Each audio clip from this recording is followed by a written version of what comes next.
నమస్తే. జటాయు పక్షికి లేపక్షి అని మోక్షం కలిగించిన స్థలం.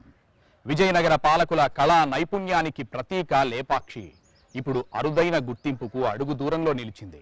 ప్రపంచ వారసత్వ కట్టడాల జాబితాలో తాత్కాలికంగా చోటు దక్కింది.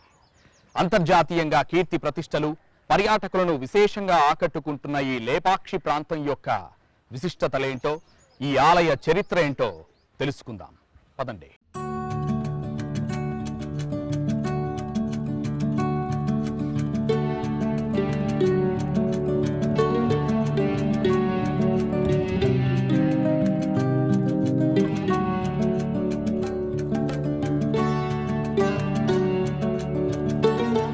తెలుగుదనపు సంస్కృతికి సజీవ సాక్ష్యం, శిల్పకళా నైపుణ్యానికి నిదర్శనం. పురాతన రాతి శిల్పాలే కాని తనివి తీరనంత అనుభూతి. అదే మన లేపాక్షి.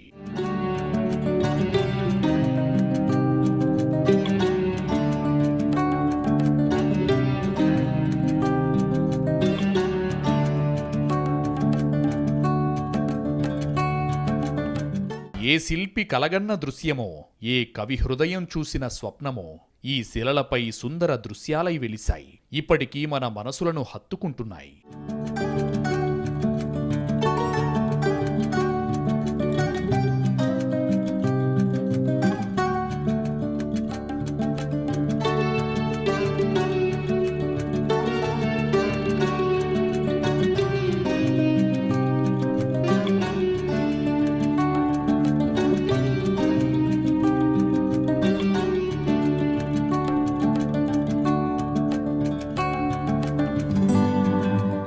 కలలకు నెలవు విజయనగర పాలకుల కొలువు.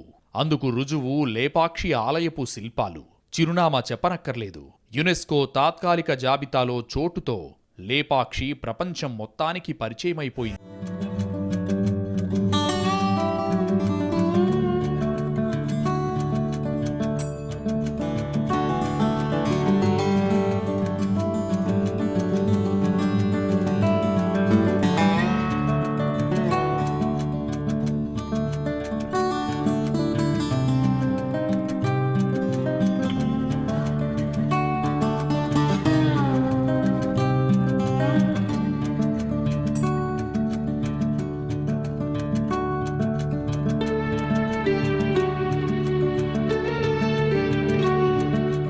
అలనాటి శిల్పుల అబ్బురపరిచే కళా నైపుణ్యాన్ని లేపాక్షి వీరభద్రుడి ఆలయం ఇప్పటికీ చాటి చెబుతూనే కనిపిస్తున్నాయి. ఆలయ ప్రాకారాల్లో శివలింగానికి నీడపట్టే నాగేంద్రుడి 7 పడగలు నాటి సంస్కృతికి దర్పణం పడతాయి.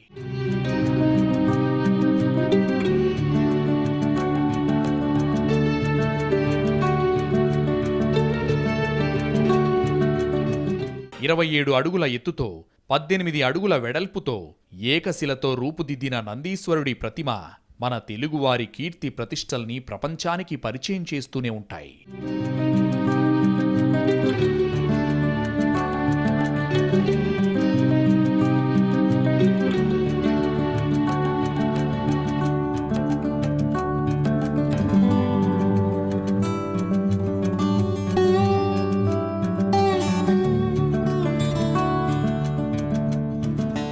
అద్వితీయమైన శిల్ప సంపదకు, అమోఘమైన చరిత్రకు తార్కాణం లాంటి మన లేపాక్షికి ఐక్యరాజ్య సమితి విద్యా విజ్ఞాన సాంస్కృతిక సంస్థ గుర్తింపు దక్కడం నిజంగా శుభపరిణామం.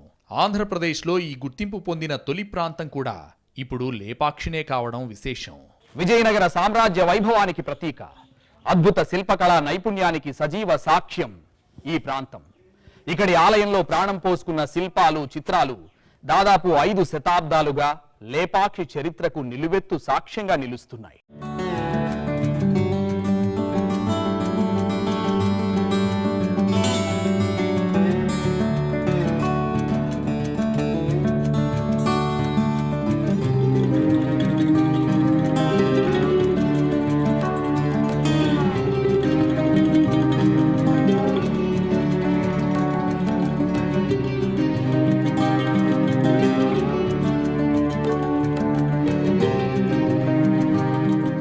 లేపాక్షి శిల్ప సౌందర్యం చూడటానికి 2 కళ్ళు సరిపోవు అంటే నమ్మాలి. విజయనగర పాలకుల కళాతృష్ణకు నిలువెత్తు సాక్ష్యం ఇక్కడి వీరభద్రుడి ఆలయం. ఇప్పుడు 3 ప్రాకారాలే కనిపిస్తున్నా అప్పుడు 7 ప్రాకారాలతో ఈ ఆలయాన్ని నిర్మించారని ఇక్కడి చరిత్ర చెబుతోంది.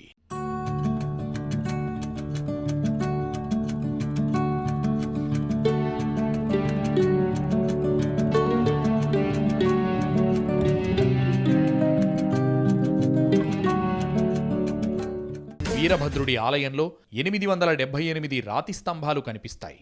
అందులో 246 స్తంభాలపైన అబ్బురపరిచే శిల్ప సంపద కనిపిస్తుంది. గర్భగుడి ముందు 70 స్తంభాలపైన నాట్య మండపాన్ని నిర్మించారు. ఈ మండపం ఒక అమోఘం. మద్దెలతో బ్రహ్మ, వీణతో తుంబురుడు, హడుక్కను పట్టుకున్న నందికేశ్వరుడు, తాళముతో భృంగీశ్వరుడు కనిపిస్తే రంభ నాట్యం నేరుస్తూ కనిపిస్తుంది.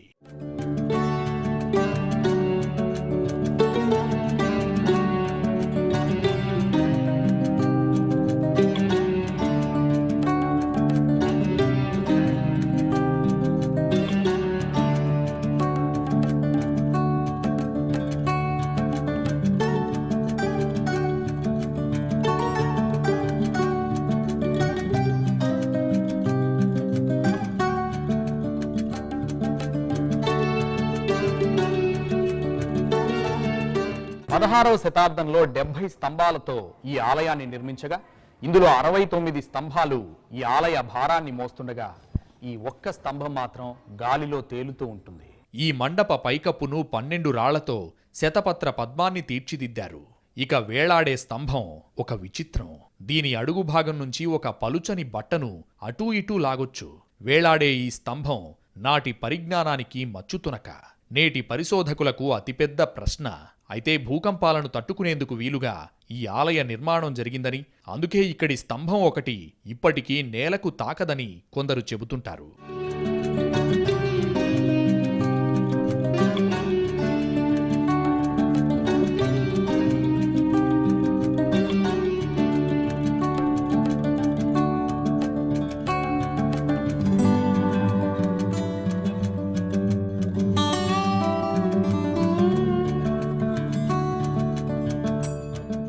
లేపాక్షి పర్యాటక ప్రాంతమే కాదు, దైవ భక్తికి చిహ్నం, చారిత్రక సంపదకు నిలయం, శిల్ప కళలకు పెట్టింది పేరు.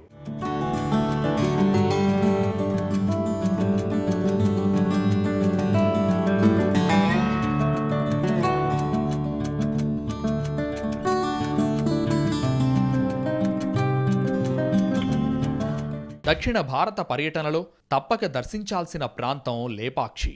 ఇక్కడి శిల్ప సౌందర్యం కోసమే కాదు, వీరభద్రుడి దర్శనం కోసము ఇక్కడికి రావాల్సిందే. అంటే లేపాక్షి భక్తికి కూడా కేంద్రమే.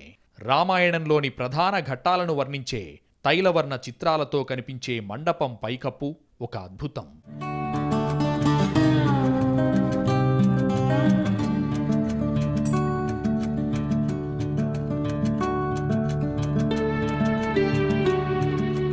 గర్భగుడిలోని వీరభద్రుడి మూల విగ్రహం పురుష ప్రమాణంలో ఉంది. ఈశాన్యంలో నవగ్రహాలు, పద్మినీ స్త్రీ వాస్తు పురుషమూర్తుల రూపకల్పన అతి సున్నితం. ప్రదక్షిణ పథంలో క్రమంగా గణపతి, పాపనాశేశ్వర, అగస్త్య మహర్షి గుహ, పార్వతి, నైరుతిలో నాగలింగం, భద్రకాళి, హనుమలింగం, పరివార సమేతుడైన రఘునాథుడు, వాయవ్యంలో దుర్గాదేవి, మార్కండేయుడు నెలకొని ఉన్నారు. ఈ ఆలయపు ప్రధాన దేవతలు వీరభద్రుడు, భద్రకాళి అయిన దుర్గాదేవికి కూడా నిత్య పూజలు జరుగుతాయి.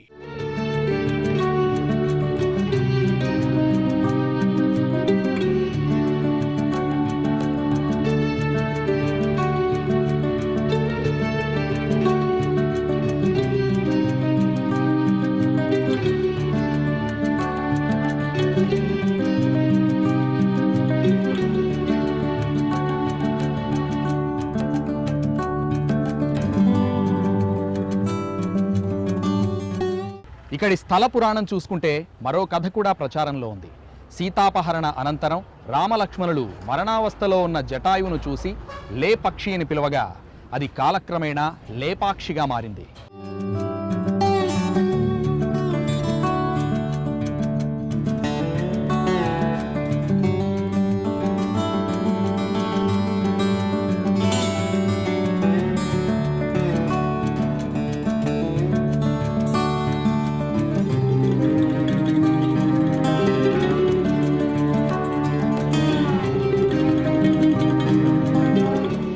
లేపాక్షికి 2 రకాల స్థల పురాణాలు ఉన్నాయి. రామలక్ష్మణులు జటాయువును ఇక్కడ లేపక్షి అని పిలిచినట్టు ఆధారాలు లేకపోయినా రెండో కళ్యాణ మండపానికి పశ్చిమాన సీతమ్మ పాదముద్ర ఉంటుంది. ఇందులోంచి నిత్యం నీరు వస్తూనే ఉంటుంది. ఇది ఇక్కడ ఒక విచిత్రం.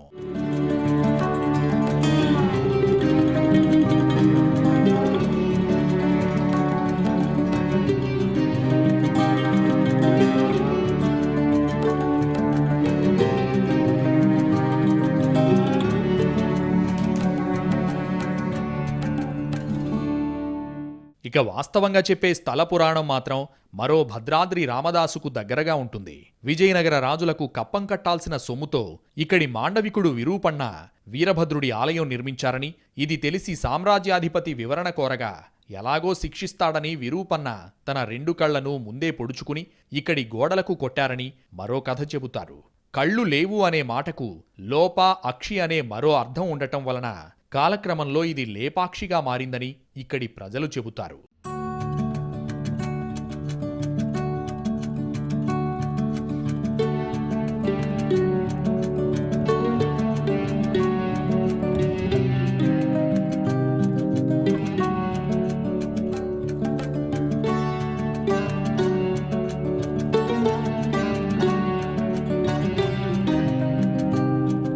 అచ్యుతరాయలు ఆస్థానంలో రాజకోశాధికారిగా ఉన్న విరూపన్న ఈ ఆలయాన్ని నిర్మించినట్లు చెబుతున్నారు. ఇక్కడి ఆలయాన్ని కూర్మగిరి అనే తాబేలు ఆకారంలో ఉన్న కొండపై నిర్మించినట్టు శాసనాలు చెబుతున్నాయి.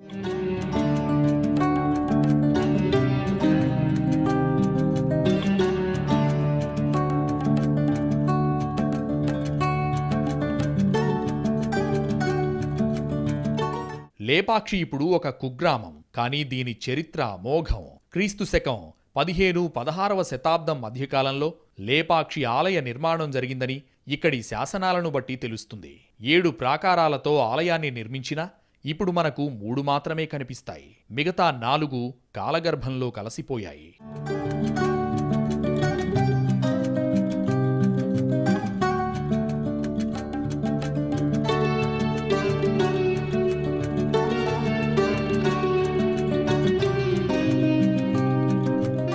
దక్షిణ భారత సువర్ణ యుగంగా భావించే విజయనగర రాజుల కాలంలో నిర్మించిన సుందర దేవాలయాలలో లేపాక్షి దేవాలయం ఒకటి.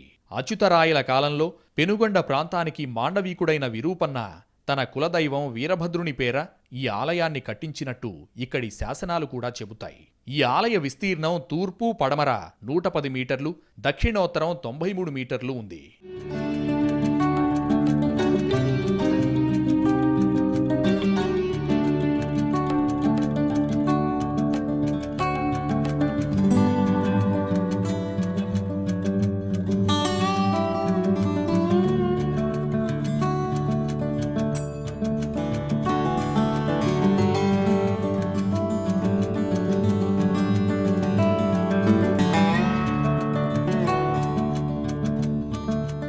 కూర్మశైలం మీద ఉత్తరాభిముఖంగా నిర్మించిన ఈ దేవ మందిరం వాస్తుశాస్త్రానికి అనుగుణంగా లేదని విద్వాంసుల అభిప్రాయం.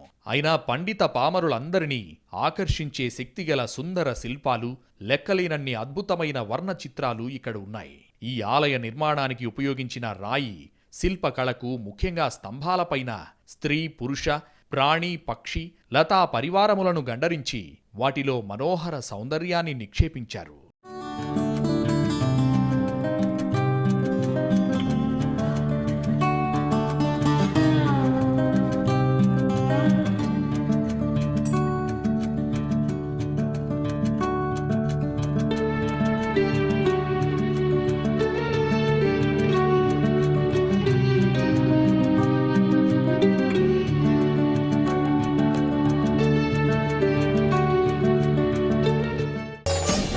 లేపాక్షి ఆలయాన వెనక భాగంలో దక్షిణాన మనకు ఈ 7 తలల నాగేంద్ర లింగం దర్శనమిస్తుంది.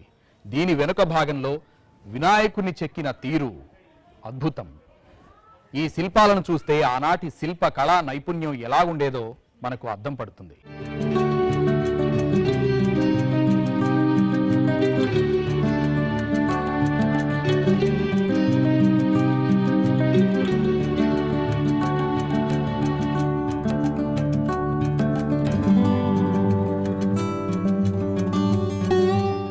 ఆలయంలో ప్రస్తుతం 2 ప్రాకారాలు కనిపిస్తాయి. మొదటి ప్రాంగణాన్ని అందమైన జంగస్తంభాలు కలిగిన చతురస్రాకారపు మండపంగా నిర్మించారు. ఇక్కడున్న 4 దేవాలయాలు విగ్రహాలు లేక పాడుపడ్డాయి. ప్రకృతి మలచిన నీటి కొలను గర్భగృహానికి పడమటి దిశలో ఉంది.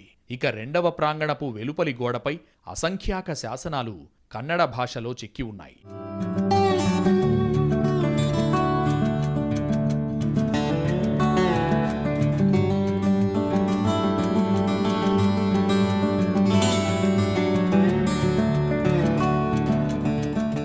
రెండవ ప్రాంగణంలోని నాగలింగేశ్వర శిల్పం 5 మీటర్ల ఎత్తు ఉంది. లింగానికి రక్షణగా ఉన్న సర్పం, 7 శిరస్సుల విశాలమైన పడగ అతి భయంకరంగా ఉన్న చతుర శిల్ప పనితనంతో కళాత్మకంగా రూపుదాల్చి తూర్పు దిశలో ఉంది. ఇక్కడే ఉన్న ఉగ్రగణపతిని చూసి తీరాల్సిందే.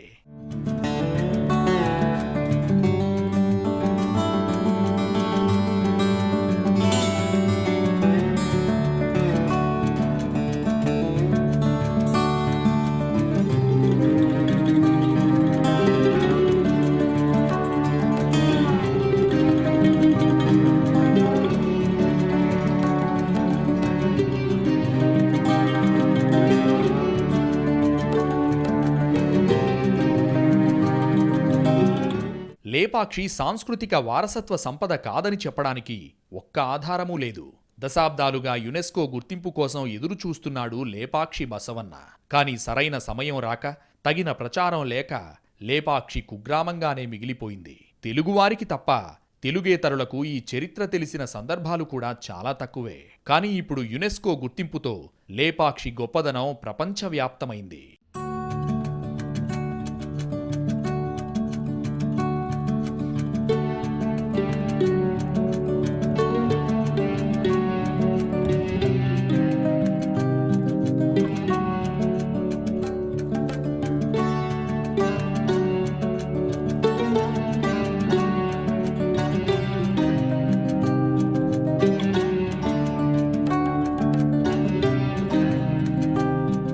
శిల్ప సంపదకు నెలవు, నాటి కళాకృతులకు కేంద్రంగా ఇప్పటివరకు తెలుగు రాష్ట్రాల్లోని వరంగల్కు మాత్రమే గుర్తింపు ఉంది. కానీ యునెస్కో గుర్తింపుతో లేపాక్షికి కూడా ఇప్పుడు ప్రపంచవ్యాప్తంగా అంతే గుర్తింపు లభించింది. యునెస్కో గుర్తింపుతో లేపాక్షికి పర్యాటకుల సంఖ్య పెరిగే అవకాశం చాలా స్పష్టంగా ఉంది. అంతేకాదు, లేపాక్షిలో సందర్శకులకు సదుపాయాల కల్పనకు ప్రభుత్వాలు కూడా ముందుకొచ్చే అవకాశాలు ఎక్కువ. ఇప్పటివరకు ఏదో నామమాత్రపు సౌకర్యాలతో ఉన్న లేపాక్షికి కొత్త గుర్తింపుతో మరిన్ని మౌలిక వసతులు ఏర్పడే అవకాశం ఉంది.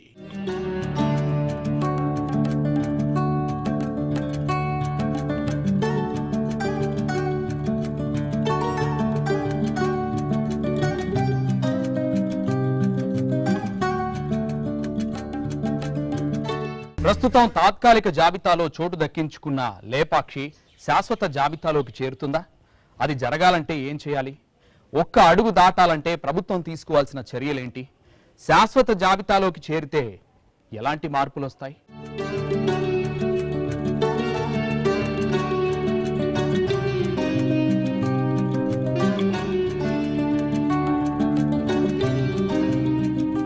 యునెస్కో గుర్తింపు పొందితే లేపాక్షికి ఊహించనంత పేరు, ప్రచారం దక్కుతుంది. ఫలితంగా పర్యాటకుల సంఖ్య పెరిగి ఆ ప్రాంతం అభివృద్ధి చెందడమే కాదు, ఆంధ్ర రాష్ట్రానికి ఆదాయం కూడా పెరుగుతుంది. ఇది ఆర్థికంగా ఉపయోగపడే అంశమే.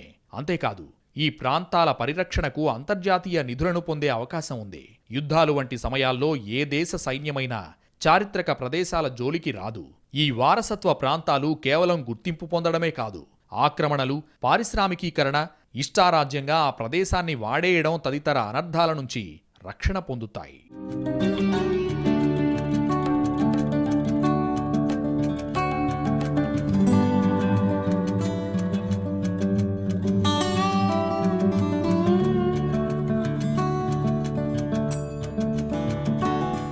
భారతదేశ వ్యాప్తంగా యునెస్కో గుర్తించిన 40 ప్రపంచ వారసత్వ కట్టడాల్లో ఏపీ నుంచి మొదటిది ఈ లేపాక్షి. చూశాం కదా ఈ లేపాక్షి ప్రాంతంలోని వింతల్ని, విశేషాల్ని, ప్రత్యేకతల్ని. నమస్తే.